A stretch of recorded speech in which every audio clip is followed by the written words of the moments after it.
Sen Ivy, sinabi niyo po kanina, unfinished business. And alam naman natin, yung isa po sa mga advocacy niyo kasi is diba yung sa mga magsasaka. And sinasabi niyo na nakaraan, kailangan doblehin yung kanilang kita. So, ano po yung mga isusulong niyo kung sakali man matuloy niyo yung unfinished business? Yes, syempre tutulungan natin ang magsasaka na unang-una to scale.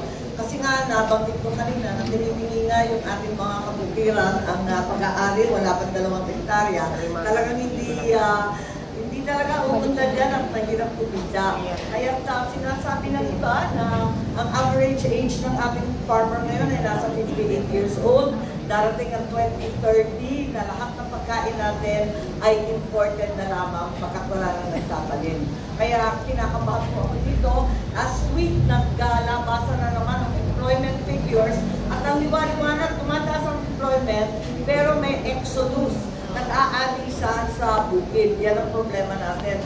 At ang tanging solusyon ay madagdagan at kumita ang ating mga magsasaka para magsibalikan. So, unang-una nga, itong mga kooperatiba, itong consolidation of farm lots. Pagkatapos nun, syempre, yung mga kabataan, yung Young Farmers Challenge, meron na akong 3,000 na mga young farmers na sumapit dyan sa contest na yan. At digital and smart farming sila. Nag-umpisa na sila ng iba't ibang payment platforms. Nagbebenta sila directly online. Kaya malaking bagay po ito. Marami silang new products, yung mga mushroom chicharon, yung mga rabbit na hindi nagkakasakit katulad ng manok at ng baboy. Kung ano-ano na iisip ng kabataan, kailangan natin tulungan. Maliban dyan, nabanggit ko na sa laki ng binibigay natin ng ayuda. Ang sinabi ng ating Pangulo Bongo ay nasa 206 billion ang ayuda. Kung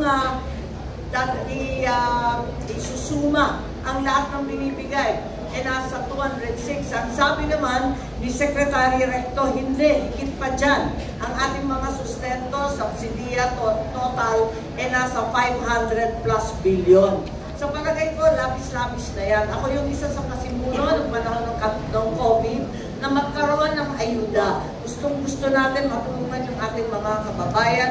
At matapos yung COVID, alam natin, di ba nakakabangon yung ekonomiya, marami pang walang trabaho. Pero ngayon, sa panahon ngayon, sa palagay ko, mas mainam sa mga marginal farmers, ating mga isda, yung maasahan nilang sustento, yung subsidy o sweldo. Tulad ng ginagawa sa Japan, ginagawa sa Amerika, sa Europe. Dahil ang pagsasaka halos naging sugal. Hindi mo alam kung kikita ka, biglang darating yung bagyo, masak lahat. Katulad nung nangyari sa amin, sa Northern Luzon, mag-aani na lang sa loob ng 2 linggo, biglang dumating yung ulan, nag-U-turn pa, bumalik pa, matapos yung Taiwan, wasak talaga lahat ng tanim. Kaya yun, imbes na naglilimos, barya-barya, nakapila sila, ano ba naman na bigyan na lang natin kahit konti na naaasahan buwan-buwan. So, laki-laki na ng budget dyan. Thank you. Yes,